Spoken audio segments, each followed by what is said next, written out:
I knew something was wrong the second the key refused to turn. It was a cold Monday morning in late January, the kind of morning that hangs in the air like a breath that never exhales. I had just returned from St. Joseph's Hospital, still in the same jeans I'd been wearing for 2 days, still carrying the same overnight bag I'd packed when Ethan collapsed.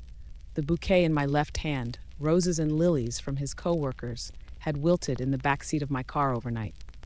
My eyes were swollen, lips cracked from too much crying and too little sleep. I had watched my husband die in the cardiac unit just 12 hours earlier. I wasn't ready to face the silence of our house, but I also wasn't ready for what I saw instead. I stepped onto the porch and slid my key into the front door. It jammed. I pulled it out, tried again. Nothing. My heart stuttered. I checked the spare, the one hidden behind the loose porch stone. Still no luck. It was like the lock had forgotten me, or worse, rejected me. That's when I noticed the curtains. The white linen ones I'd hemmed myself were gone, replaced by thick velvet panels in a garish floral print I'd never seen before. My stomach dropped. I peered closer through the narrow slit between fabric and wall, squinting against the morning glare. Inside, the living room was cluttered with boxes, cardboard towers where there should have been clean space. A pink velvet pillow sat on my reading chair, a floral teacup on the coffee table, and then I saw her. Diana, my mother-in-law, wearing a navy cardigan and a smile that sent ice crawling down my spine. She was sipping tea. My tea, from the wedding china Ethan and I had saved for 3 years to buy. Across from her, casually tossing throw blankets into a basket, was Jocelyn, Ethan's younger sister.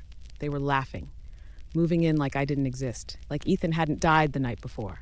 I knocked. No answer. I knocked again, louder this time, fists trembling, throat raw. After what felt like forever, the door cracked open. Diana's figure filled the frame, composed and calm, her arms folded tightly across her chest like she'd been preparing for this moment for years.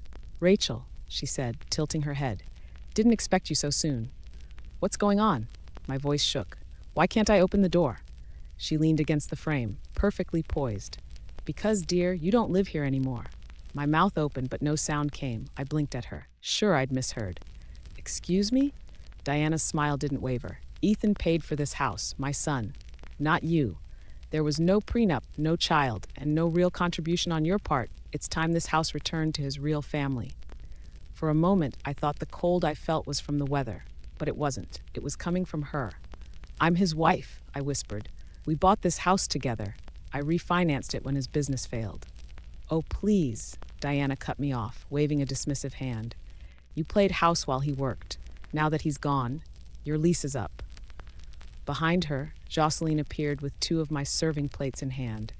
"You left the side door unlocked when you went to the hospital," she said with a smirk. "We figured you wouldn't mind."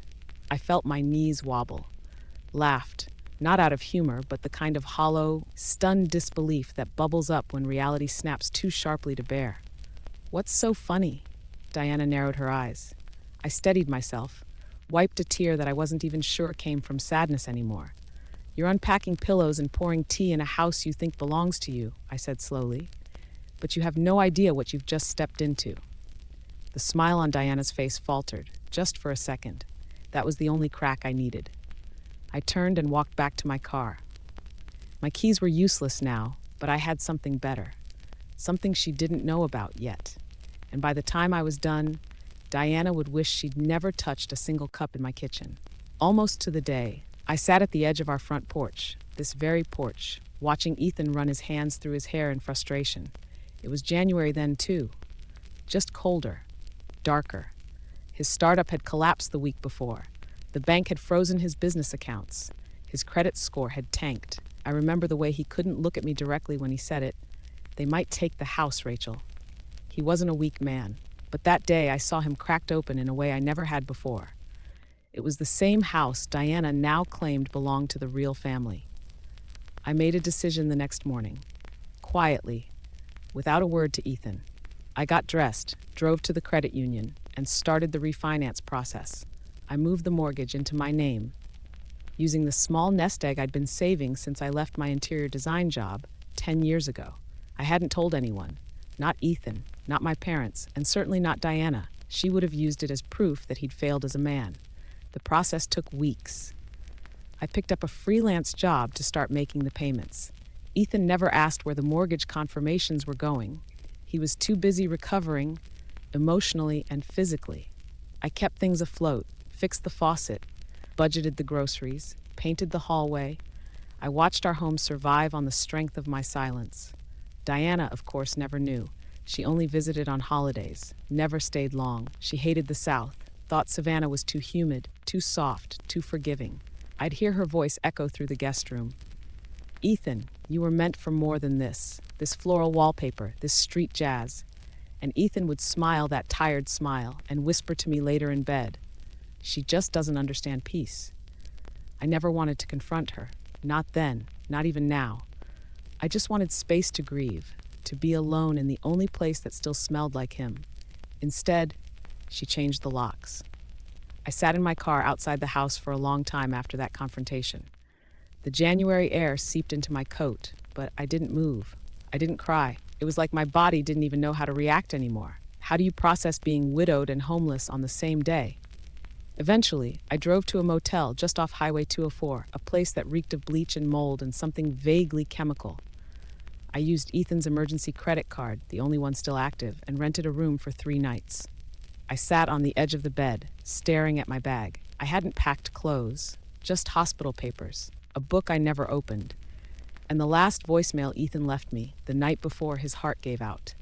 I played it once, twice. Then I shut my phone off. That night, I didn't sleep. I kept picturing Diana sitting in my chair, Jocelyn eating off my plates, and the hallway filled with boxes of their things. They hadn't even let the body go cold before staking their claim. The next morning, Tuesday, I woke up to the sound of church bells. St. Francis down the street rang them every hour. I sat up slowly, brushed the knots out of my hair, stared at the blank motel ceiling. My fingers ached from clenching the sheets all night. My throat burned. And then I did something I never imagined myself doing. I picked up the phone and called the funeral home. "Good morning," a gentle voice answered. "St. Matthew's Memorial. This is Margaret." "Yes," I said, my voice steadier than I expected. "This is Rachel Monroe. I need to update the guest list for Ethan Monroe's service." A pause. "Of course, Mrs. Monroe. What changes would you like to make?" I didn't hesitate. Remove Diana Monroe and Jocelyn Monroe from the list. Another pause, this time longer. Understood. I ended the call before she could ask why. It wasn't spite. It wasn't vengeance. Not yet. It was boundary. The first one I had drawn in over a decade of holding my tongue. And for the first time since Ethan died, I felt something that almost resembled control. Tuesday afternoon, I returned to the house, not through the front, but by circling the block, parking discreetly behind the row of hedges that separated our backyard from the neighbors. I waited, watched. Diana's car wasn't in the driveway, no sign of Jocelyn either. The side door, the one leading from the laundry room to the back porch, had always had a faulty latch. Ethan meant to fix it for months. I knew how to slip it open, without a sound. Inside, the house smelled different. Not bad, just foreign. Lavender air fresheners I hated were everywhere. My framed photos had vanished from the hallway walls, replaced by bland landscape prints I didn't recognize. There was a sharp pang in my chest as I realized someone had rearranged the throw pillows on the couch. Ethan's side of the sofa was empty. No blanket, no coffee mug, no trace. I didn't have time to mourn. I moved quickly. Ethan's office was tucked in the back of the house, between the guest room and the laundry. A small, windowless room filled with wires, books, and the smell of his cologne. Diana hated that space. She called it a digital junkyard. That's why I figured she wouldn't touch it. I was right. The room was just as he left it. Chaotic, overly organized in that way only he understood. Papers stacked into columns, receipts half-sorted, USBs labeled in his neat, all-capital handwriting. I stood in the doorway for a moment, letting the silence settle around me like a second skin. Then I went to work. Top drawer, receipts from a freelance job. Second drawer, business cards, old flash drives, a sticky note reminding him to cancel a dentist appointment. I rifled through them all, unsure what I was looking for, just chasing a memory, or maybe a signature, anything that could tie him, this place, and me back together. And then I saw it. a slim black folder wedged between two instruction manuals on his desk. Across the top, in his unmistakable hand, "Postnup, do not discard. We never signed a prenup. Not once. We married in our mid-30s, broke but in love, trusting each other implicitly." Ethan joked that paperwork ruined the romance, but a postnup? I opened the folder slowly. Inside were 3 printed pages on legal letterhead, dated 2 weeks after our second anniversary. I scanned for my name, his name, signatures, terms, and there it was, under a highlighted clause: in the event of the husband's passing, all jointly owned assets, including real estate, are to be transferred wholly to Rachel Monroe unless otherwise specified in a last will and testament. There was no will, but this was binding. At the back of the folder, I found a folded sheet of notebook paper. The handwriting was unmistakable. Ethan's casual slant, darker ink than usual. 4 short lines. "If you're reading this, it means something awful has happened. If Mom tries anything, show this to your lawyer. You know how she is. Keep this safe, Ratch." My breath caught. It was the first time I'd seen his handwriting since the hospital. The curve of the R in my name, the way he still signed just E, like a note passed in class. My knees buckled and I had to sit down. I read the note twice, 3 times. My heart ached with something too complicated to name: grief, vindication, guilt, maybe even gratitude. Ethan knew. On some level, he knew Diana wouldn't stop. And despite all his flaws, he had tried to protect me the only way he knew how. I tucked the folder into my coat and left the house through the back door, just as I'd come in. That night, back at the motel, I didn't sleep again. But I didn't cry either.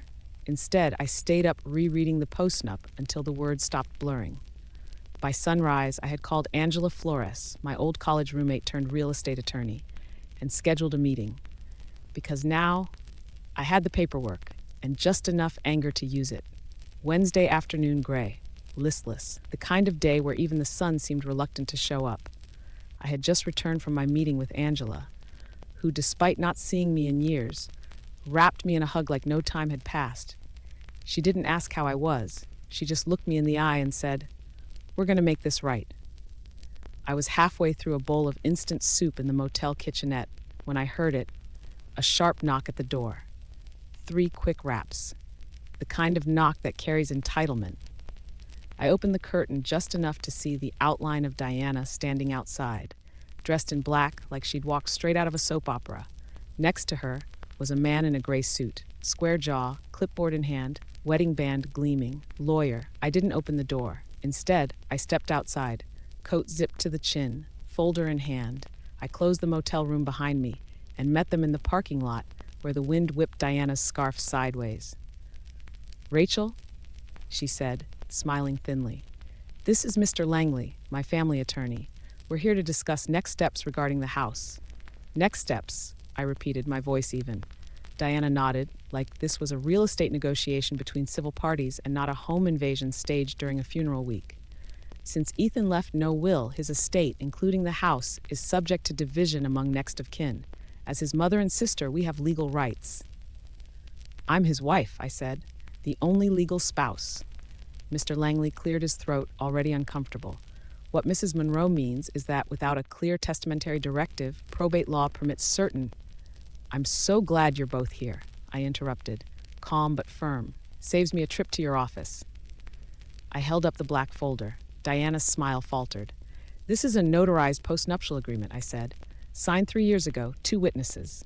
Legal letterhead. It transfers all shared assets to me, the spouse, in the event of Ethan's death." I let the silence sink in. Mr. Langley reached out. "May I see that document?" "No," I said quickly, pulling the folder back. "You'll get a copy through official channels. I've already retained counsel." Diana's expression cracked just slightly. "You're bluffing," she hissed. "Am I?" I asked, stepping back toward my motel door. "Because if I'm bluffing, you should feel confident enough to go back to your car and celebrate. But if I'm not, then you've committed trespassing, unlawful entry, and you've tampered with property that doesn't belong to you."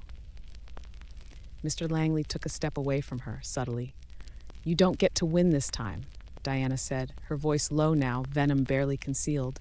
"You were never part of our family. You stole my son from us."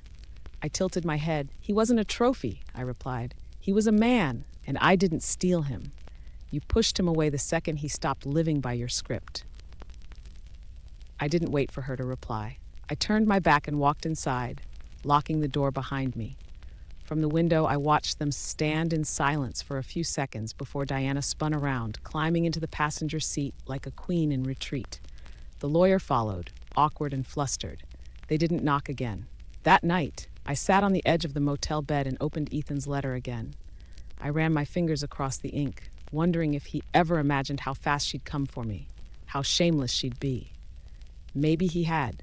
Maybe that's why he wrote it. I didn't sleep much. The adrenaline made rest impossible. My hands kept twitching. My breath came in shallow bursts. But something inside me had shifted. I wasn't just reacting anymore. I was preparing, and the next move would be mine. Friday morning. The motel room felt like it had absorbed my grief. The air was thick with damp coffee grounds and unopened envelopes. I was sitting at the small fold-out table, trying to focus on the funeral arrangements again, music, eulogy, seating plan, when I noticed the envelope. No stamp, no return address, just slid under the door sometime during the night. I stared at it for a long time before picking it up. Inside was a neatly typed document from the Chatham County Probate Court. The letterhead was crisp, the ink fresh. My name was printed in bold near the top. Rachel Monroe, respondent. My pulse jumped. To whom it may concern, this court has received a formal petition filed by Mrs. Diana Monroe, mother of the late Ethan Monroe, challenging the validity of the property transfer and postnuptial agreement dated June 5th, 3 years prior. The petitioner alleges that undue influence, mental distress, and coercion may have impacted the decisions of Mr. Monroe in the months preceding his death. I stopped reading. She was accusing me of manipulating him, of controlling him while he was weak, of exploiting the man I loved in order to steal his house. I dropped the letter on the table like it burned my skin. The rage that flooded me was slow and hot, like molasses over flame. Not explosive, not even loud, just steady, just final. I picked up my phone and called Angela. "I figured you'd call," she said before I could say anything. "She's saying I coerced him," I said flatly, "that I forced him to sign the postnup." Angela's voice was calm, too calm. "That's not new. It's what people do when they don't have legal footing. They sling mud and hope something sticks." "She wants to take everything," I whispered. "Not just the house. She wants to rewrite who he was, who we were." "She wants control," Angela corrected. "This isn't about money, Rachel. It never was." I stared at the corner of the ceiling, feeling the cold motel air wrap around my ankles. "I want to fight her," I said. "Not just stop her. I want to destroy her." Angela paused, then her tone shifted. Steel under velvet. "Good, but we do it smart. You don't speak to her. You don't respond. You let me build this like a wall, one brick at a time." We hung up. I stared at the court letter for a long time, then folded it, slid it back into the envelope, and tucked it into my suitcase. That afternoon, I received a text message from a number I hadn't seen in over a year, James Harding, Ethan's former business partner. "Hey, Rachel, I don't want to get involved, but Diana reached out. She asked about Ethan's mental state during the last few months. Wanted to know if I had emails, medical stuff, anything about confusion or forgetfulness.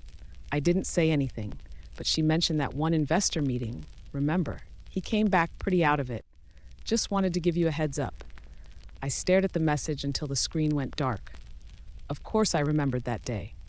3 months before Ethan died, he'd come home from a client meeting pale and shaken. Said he forgot where he parked, forgot the name of the guy he just met. He blamed it on stress, insomnia, too much caffeine. But Diana, she must have gotten wind of it. She was building a case. If she could convince the court that Ethan hadn't been of sound mind, even if it was all circumstantial, she could unravel everything. Undue influence was hard to disprove, especially if it came with whispers, concerned family, and unanswered questions. That was the moment I remembered something Ethan had said, almost offhand, one night after dinner. "I have an appointment at St. Michael's next week," he'd said. "Neurology, just to rule stuff out. Probably nothing." I hadn't gone with him. He told me not to worry. I scrambled off the bed, yanked open my suitcase, pulled out the folder of documents, and dumped it across the bedspread. I tore through everything: utility bills, mortgage receipts, old birthday cards, even a dentist reminder. Then, tucked inside a pile of unopened mail from 3 months ago. I found it. A sealed envelope from St. Michael's Neurology Clinic. I opened it with shaking fingers. Dear Mr. Monroe, following your recent cognitive assessment, we are pleased to inform you that your results fall within the normal range. No signs of early cognitive decline were detected. I read it 3 times before I finally let out the breath I'd been holding for a week. He had been okay, and now I had proof.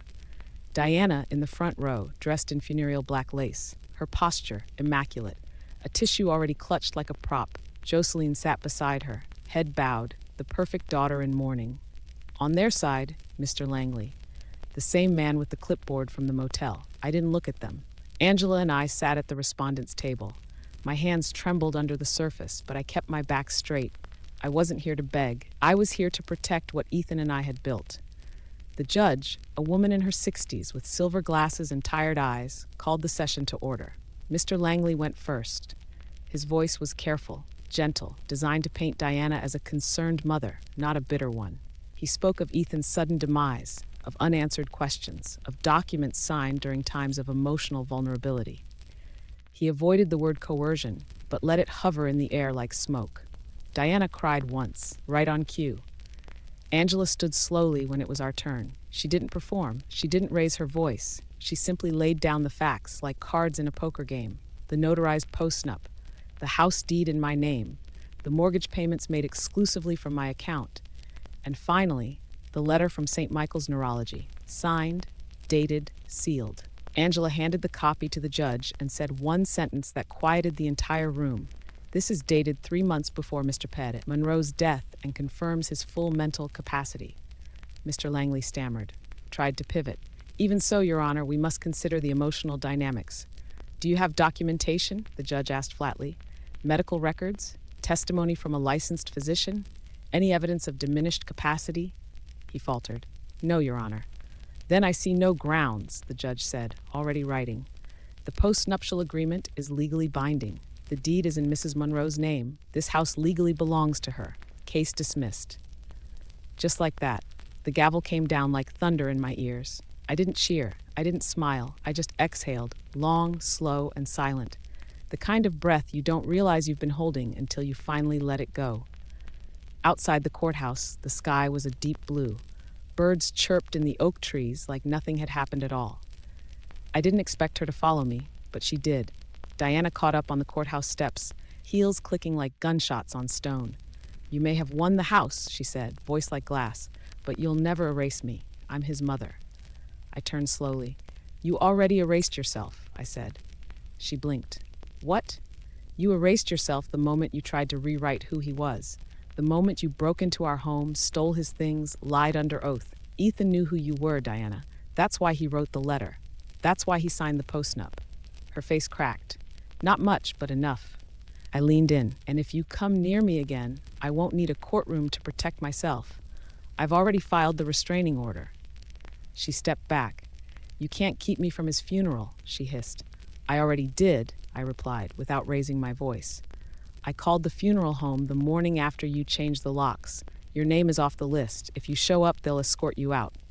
Her mouth twisted. You vindictive little... No, I said, cutting her off. I'm not vindictive. I'm free. And I walked away, head high, not once looking back. The chapel smelled like lilies and cedar polish. It was Tuesday, exactly 1 week after Ethan's heart gave out. The service had been scheduled for noon, but by 11:15 the pews were already filling. Friends, neighbors, a few of Ethan's old clients. Some had driven in from Atlanta, others from Charleston. Many hadn't seen us in years. I'm so sorry, they whispered as they hugged me. He loved you so much. He always talked about your garden plans. He said you were the only calm he ever knew.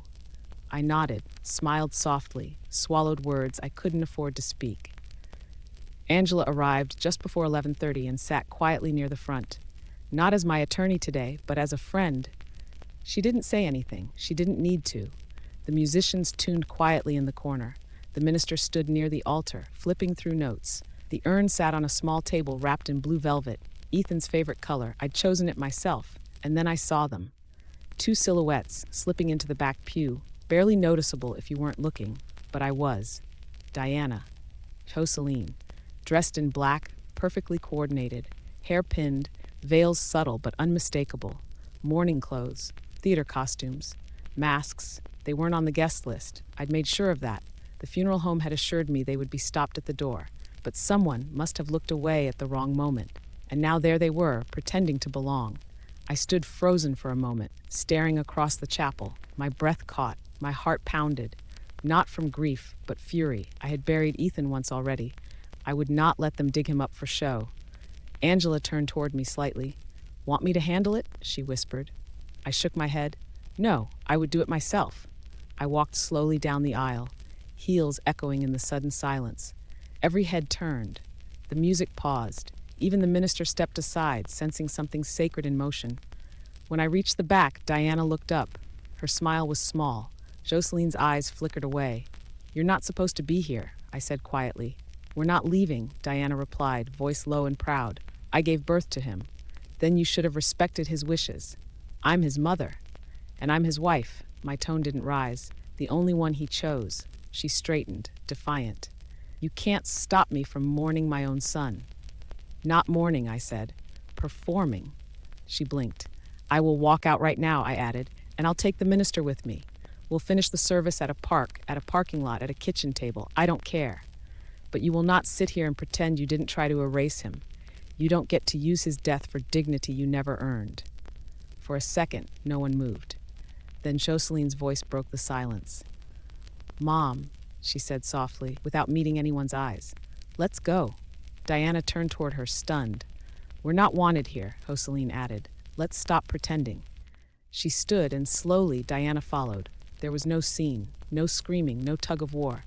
Just the sound of two pairs of heels walking away and the soft click of the chapel door closing behind them.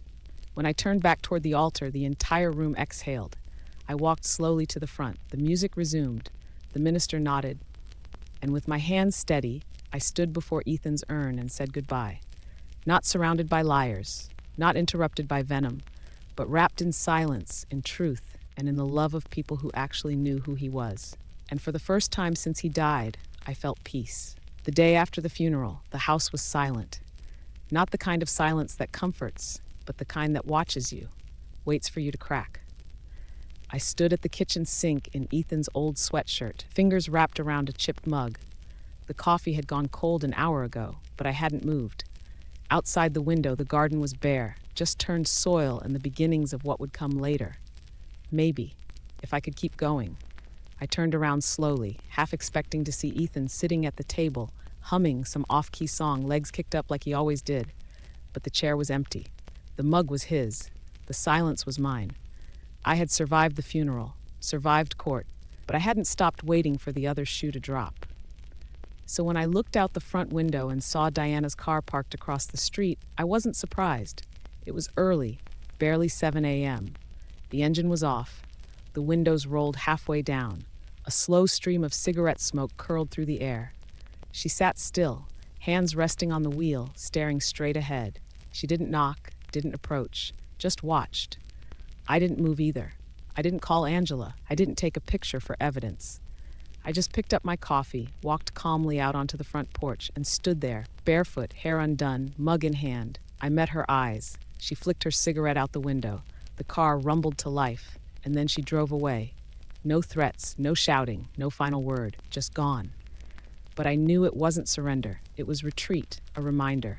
Her way of saying I still exist. I went back inside, locked the door, and exhaled. That night, I didn't sleep. Not from fear, not anymore, but from something quieter, heavier. Like my body still bracing for impact, even when the danger had passed. For 3 days, she didn't come back. I spent them cleaning, sorting Ethan's files, touching every drawer and surface he'd once used. The process was brutal. Each receipt a memory. Each pen with his bite mark, a tiny cut to the chest. On the third afternoon, I found his old gardening notebook, the one he used to fill with plans, doodles, dreams of a backyard space where things could grow without judgment. He had drawn marigolds, labeled every seed, even taped down a packet with a note, for Ratch. One day when you're ready. I wasn't ready. But I went outside anyway. I dug where he marked, turned the soil with bare hands, planted every seed, watered them gently, sat beside them as the sun went down, and for a moment, I forgot the lawsuits, the accusations, the funeral seating chart. I remembered his hands, his laugh, his stupid gardening hat. And when I went back to the front door that night, I found the envelope. No stamp, no handwriting, just 6 words printed in bold block font on a sheet of plain paper. This house will always be mine.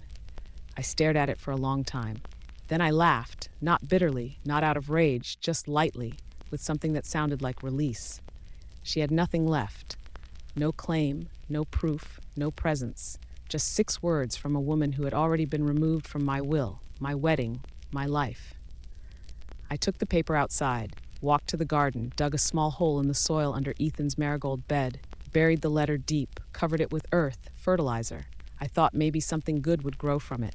I brushed the dirt from my fingers and whispered, "You don't haunt me anymore."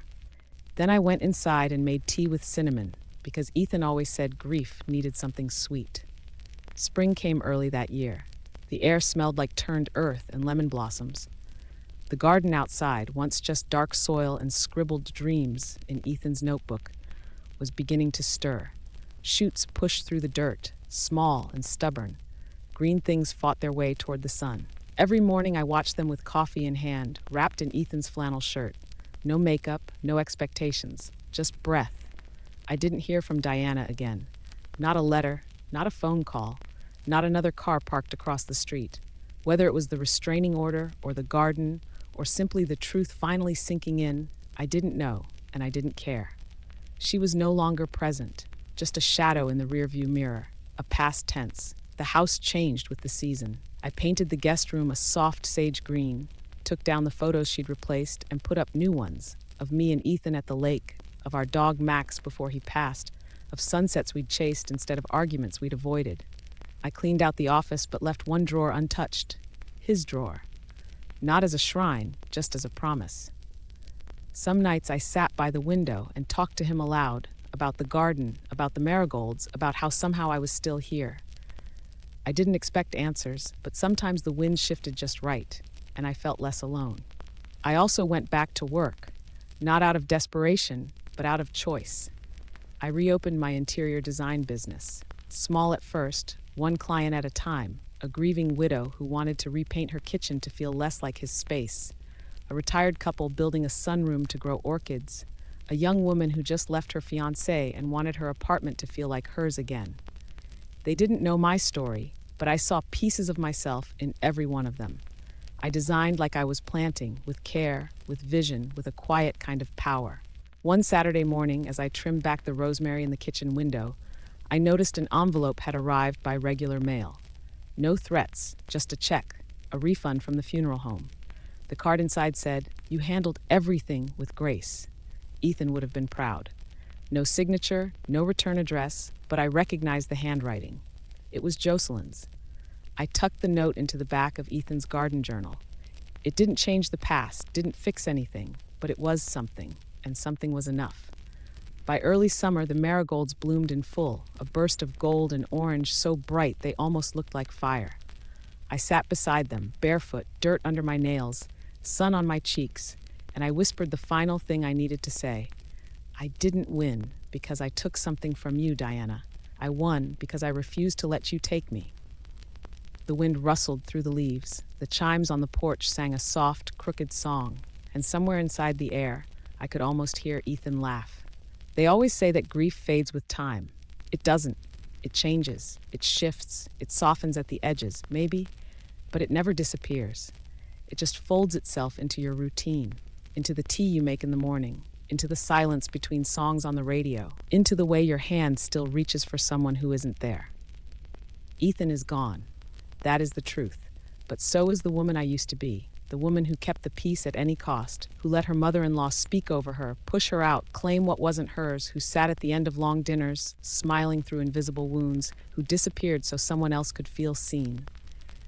That woman died the day Ethan did, and in her place I planted something else. Not revenge, not bitterness, just roots. The garden out back is wild now. Not messy, not untamed, just alive. Marigolds and mint, rosemary and lavender. I added a bench near the back fence, beneath the maple tree Ethan once wanted to hang wind chimes from. I sit there some evenings, not to cry, but to remember who I've become. It turns out the sweetest revenge isn't courtroom victory. It's the quiet click of a door locking from the inside. It's drinking coffee in your own kitchen without fear. It's breathing deeply in a space that no longer smells like shame. I don't tell people everything that happened, not always. But when someone asks, some widow at church, some woman at the market whose hands shake while she writes a check, I tell them the truth in pieces. I tell them, you don't have to be polite to someone who erases you. You're not selfish for locking your doors. You don't owe anyone access to your peace. And then I tell them about the garden, how it bloomed from a battlefield, how it feeds me, calms me, holds me, how sometimes something small and beautiful can grow exactly where you thought your world had ended. That's not a metaphor, that's survival. And now, months later, I don't walk like I used to. I don't apologize for taking up space. I don't explain why I changed the locks. I don't flinch when I pass that stretch of road where her car once sat silent and waiting, because she's not waiting anymore. She lost, and I'm not angry. I'm just done. This house is mine. This life is mine. This voice, this calm, steady, stubborn voice is finally mine, and I'll never hand it over again. My fork stopped midair. Christmas dinner. My mom's glare like a dagger. We can't do this anymore, she snapped. 10 years in the military, 3 tours, a broken back, and all she saw was debt. But what they didn't know? I recorded everything. And revenge? It was already in motion. If you've ever sacrificed for people who turned their backs on you, if you've ever been betrayed by the ones you trusted most, this story is for you. Hit that like button, subscribe, and prepare yourself for a tale of betrayal, justice, and sweet, sweet revenge. It was supposed to be a peaceful Christmas. The first one I'd spent with my family in over a decade. I'd envisioned something warm. Maybe not Hallmark, but at least civil. Instead, what I got was a war zone of a different kind. My name is Evan Callahan. I'm 27. I've served 3 tours, 2 in Afghanistan, 1 in Iraq. I came back broken. My back? A wreck. My nerves? Shot. The VA sends checks. I walk with a limp. And when I'm at home, if I can even call it that, I sleep on a pull-out couch in the same room where I had my G.I. Joe posters as a kid. That night, the family was gathered. Lights twinkled. The tree stood proud. Turkey, mashed potatoes, cranberry sauce, all the usual holiday suspects. Then silence. My fork froze halfway to my mouth. No one looked up. Carol, don't. My Uncle James warned gently, setting down his wine. But Mom raised her hand, her glare locked on me, lips red and smudged from wine. Her festive sweater was pristine. Cheerful. Cruelly ironic. He needs to hear this. The words cut through the air like a blade. I gave you 10 years, she spat. 10 years to become something. And what do you bring home? PTSD and medical bills. I tried to speak, but she barreled forward. We can't do this anymore. Dad sat across the table in silence. He hadn't said much since I got home. His gaze glued to the plate. I guess even he didn't want to be caught in Mom's crosshairs. I didn't ask to get hit by a roadside bomb, I managed. My voice came out low. Controlled. She hated that. Don't play the martyr, she snapped. You enlisted to help this family. That was it. Every check, every goddamn deployment, I sent money home. You cried over the phone about the mortgage. I did what I could. Well, we're still behind, and you being here, it only makes it worse. She stood and started gathering the plates. You're a grown man, Evan. Time to stop sucking us dry. No one moved. My younger brother Caleb stared down at his glass. Aunt Nora bit her lip. The cranberry sauce on my plate might as well have been blood. I stood. Is that how it is? I asked, barely above a whisper. She didn't look at me. You want the truth? Get out of this house. And in that moment, something in me just shut off. Let me tell you who I am. I'm Evan Callahan. I served my country while this family sat comfortably in the house I helped pay for. I was 19 when I deployed. 27 when I came home shattered. I didn't come back expecting a parade, but I didn't expect to be treated like a burden either. Carol, my mother, 52, a retired nurse who took over the family finances when my dad lost his job, sharp-tongued, ruthless. She never once said thank you for the money I sent. Not once. But she believes in tough love. That's what she calls it. Caleb, my brother, 22, dropped out of college. Now calls himself a crypto entrepreneur. Always needed a bailout. Always got one. Guess who bailed him out? I had a hunch. James, Mom's older brother. Drinks too much, never liked me, but even he looked queasy that night. And Dad? Rick? 58. Once strong, now just there, a quiet ghost in his own home. After dinner, I found Caleb in the hallway. "Where's the 20 grand?" I asked. He looked startled. "What are you talking about?" "The loan Mom co-signed. I saw the credit report. It's under my name." His eyes flicked left, then right. "She said it was for your truck, for your PT appointments." "I don't own a truck, Caleb." "Look, man, I needed it. The market was crashing. You buried me in debt. I missed VA appointments because of this." Back in the kitchen, I dropped the credit report on the table like a grenade. Everyone froze. "You forged my signature, Mom. You and Caleb. That's a felony." The silence was deafening. For a split second, I saw something flash in her eyes. Shame? Fear? No, just anger. "We were drowning," she said flatly. "You weren't even here. I did what I had to do. With my identity, my credit. You owe this family, Evan. We kept this house afloat while you played soldier." Played? That word shattered me. I watched men burn in convoys. I killed people. I bled for this country. And for what? So you could pretend I was a blank check? My voice cracked. I could feel the room shrinking, the walls closing in. Then I remembered something. A moment from years ago. A call from Helmand Province. Mortars exploding in the background. "Mom," I had shouted over the noise. "I got the bonus. I'll wire it Friday." And all she said was, "Good. The bank's on our ass." Not, "Are you okay?" Not, "I'm proud of you." Not even, "I love you," just "good." That was the day I realized I wasn't a son. I was an account number. I reached into my coat pocket and pulled out a flash drive. "I recorded this conversation," I said calmly, "and I already uploaded it to my lawyer." Mom's face twisted. "You wouldn't. It includes your admission, the forged signature, the manipulation. You think the VA won't notice, or the state?" James stood up, hands trembling. Caleb sank into a chair. Dad looked away. "One more thing," I said. "Grandma knows. She called after the first debt collector reached her. And that was it." Mom finally broke. "What do you want from me?" "Peace," I said, "and a life without all of you pretending I'm the problem." Caleb shouted something. James stormed out. Mom screamed after me, but I was already upstairs, throwing everything into a duffel bag. As I stepped out the door, she followed me onto the porch. "If you leave, don't come back." I turned once. Just once. I didn't come back. I took the night bus. No plan. No destination. Just an old duffel bag filled with worn clothes, crumpled discharge papers, and the sting of betrayal still echoing in my chest. The city lights blurred into a haze through the fogged-up window as I sat in silence, head resting against cold glass. The pain in my back pulsed with every bump in the road, but I welcomed the discomfort. At least it was real, unlike the love my family pretended to give. I hadn't seen my grandmother in 6 years, not because I didn't want to, but because she had been quietly pushed out, isolated by the very people who just kicked me to the curb. But somehow, in the chaos of everything, she'd remained a steady lighthouse in the distance.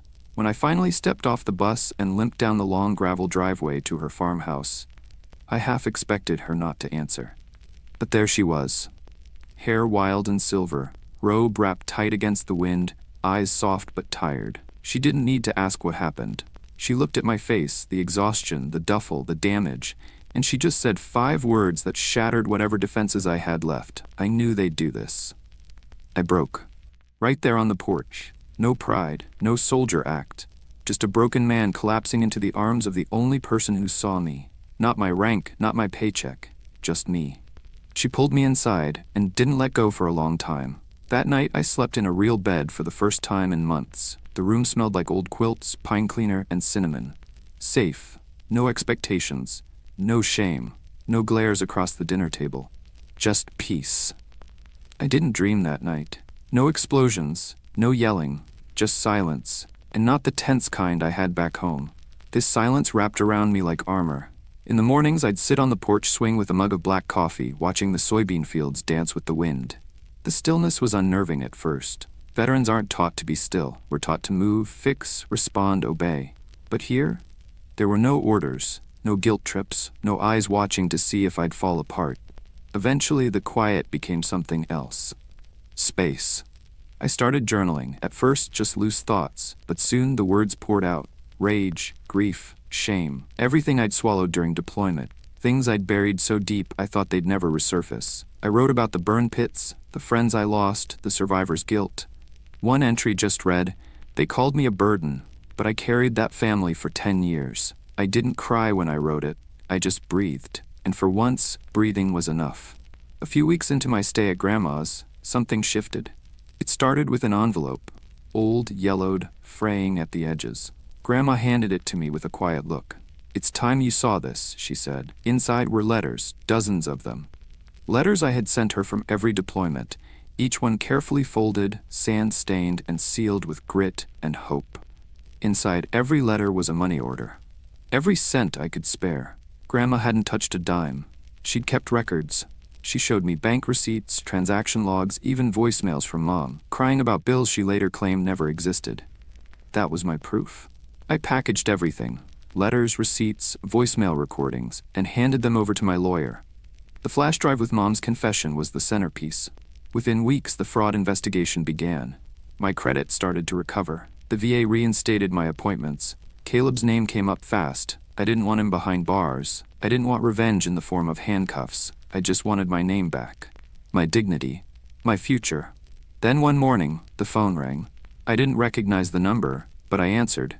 It was my dad. His voice was brittle, shaken. "I failed you," he said. I kept quiet because I didn't want to lose her, but I lost you instead. I didn't speak, not at first, because in that moment I realized how much damage silence can do, how much harm comes from standing by. "You let her ruin what was left of me, Dad." He wept on the line. He apologized. It didn't fix everything, but maybe that's where healing begins, when someone finally owns the silence. A week later, a message appeared in my inbox. It was from Caleb. "I messed up. I was scared. I was stupid. I'm sorry." I stared at it for a long time, then closed the tab. Some ghosts are better left unread. But me? I kept going, slowly, steadily. I enrolled in online night classes using my GI Bill, cybersecurity. The irony wasn't lost on me. After years of protecting people, I was learning to protect systems, defend networks, not borders. I picked up part-time work at a tractor repair shop nearby. The owner didn't care about my limp, didn't ask about my past. He looked me in the eye, shook my hand, and said, "Show up, be honest, that's all I ask." And for the first time, it felt like enough. I still get nightmares, still wake up expecting the sounds of gunfire or shouted orders, but I have a plan now, a path, a quiet life where I'm allowed to be human, not heroic, not perfect, just me. One morning, as the sun rose over the soybean fields, Grandma came out with a mug of hot coffee. She sat beside me, brushed a hand over my shoulder, and said, "You know, baby, you didn't walk away from your family, you walked toward yourself." And for the first time in years, I smiled, because I believed her. Some people will never apologize the way you needed. Some debts won't ever be repaid, and some wounds don't close, they just stop bleeding. But healing doesn't wait for permission, it waits for a choice. And every day, I choose me. If you've ever felt like the black sheep of your own family, like you gave everything and got nothing back, take a breath. You're not crazy. You're not weak. You're not a burden. You're someone who survived. Drop a comment. Have you ever had to walk away from family just to find peace? Like this video if you've ever been betrayed and bounced back stronger. And don't forget to subscribe for more stories of healing, justice, and finding your power again. She sat there scrolling through her phone like I didn't even exist. Then she looked up and dropped it like it was nothing. I want a divorce. No reason, no warning, just cold. But what she didn't know was that I was already making $500,000 a year, quietly, behind the scenes. And the revenge that followed? Oh, it was glorious. If you've ever been cheated on, betrayed by a friend, or underestimated by someone who should have had your back, this story is for you. Smash that like button, hit subscribe, and buckle in, because this is the ultimate tale of betrayal, silence, and poetic revenge. I remember the exact moment my wife Olivia decided to detonate our marriage. I had just walked through the door after a long day, briefcase in hand, mentally already halfway into a hot shower and a quiet evening, when she looked up from her phone and hit me with it. "Marcus, I want a divorce." No emotion, no explanation, just that. I blinked, stunned. "Excuse me?" "I said I want a divorce," she repeated, like I hadn't heard her the first time. Her arms were crossed, her eyes cold. I should have been angry, maybe even heartbroken, but all I felt was disbelief at her audacity. After everything we'd been through? And her reason? She needed someone who actually worked. That was the moment it clicked. She had no idea. For years, I had been quietly building my business. What started as freelance projects had turned into a six-figure income. My software consulting firm was thriving. I was making over $500,000 a year. But Olivia, she never once asked about my work. She just assumed I was coasting. She thought I was a loser. And now she wanted a divorce because she believed she could do better. "All right," I said, setting down my bag. Her face twitched. She hadn't expected that. No shouting, no begging, just calm acceptance, and I could see the gears turning in her head.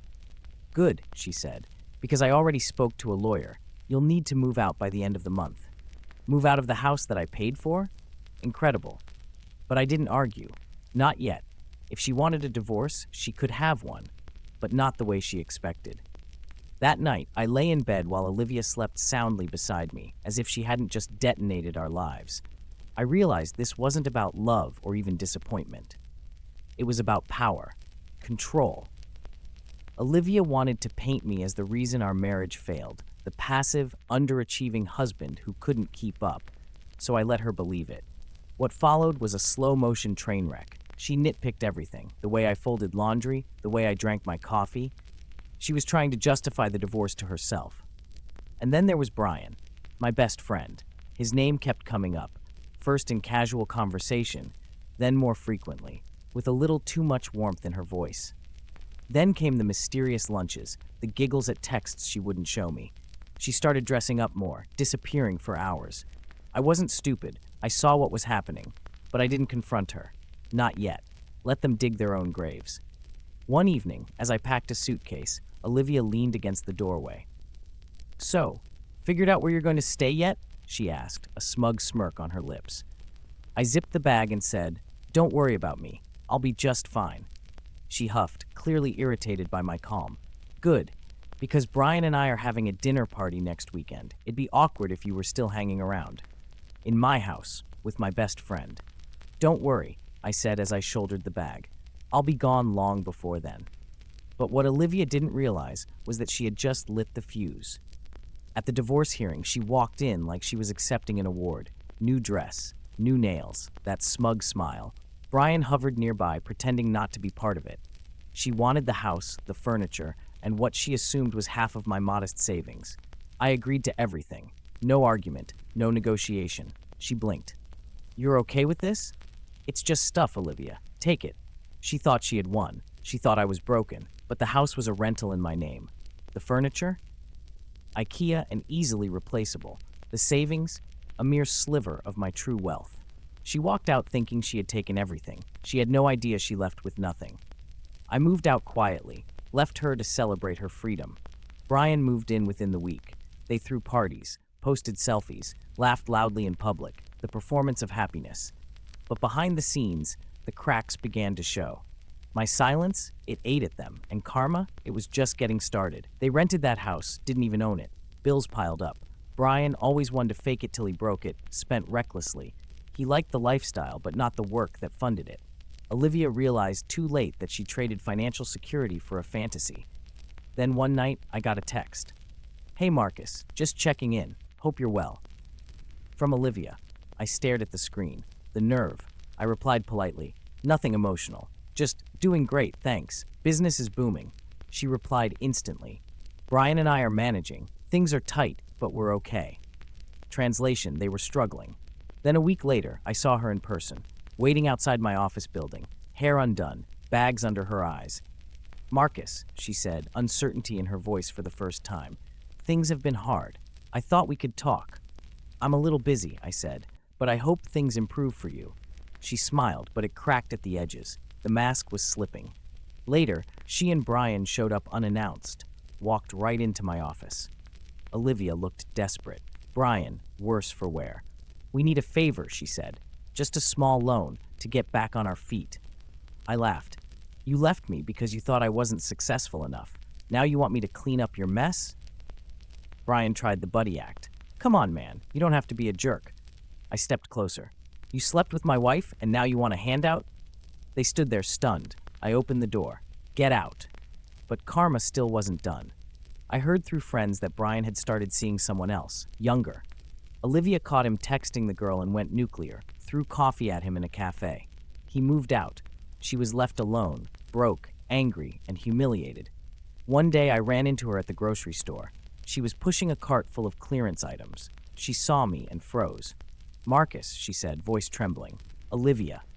She looked like she wanted to say more, but nothing came out, just a nod. Then she turned and walked away. That was the last time I saw her.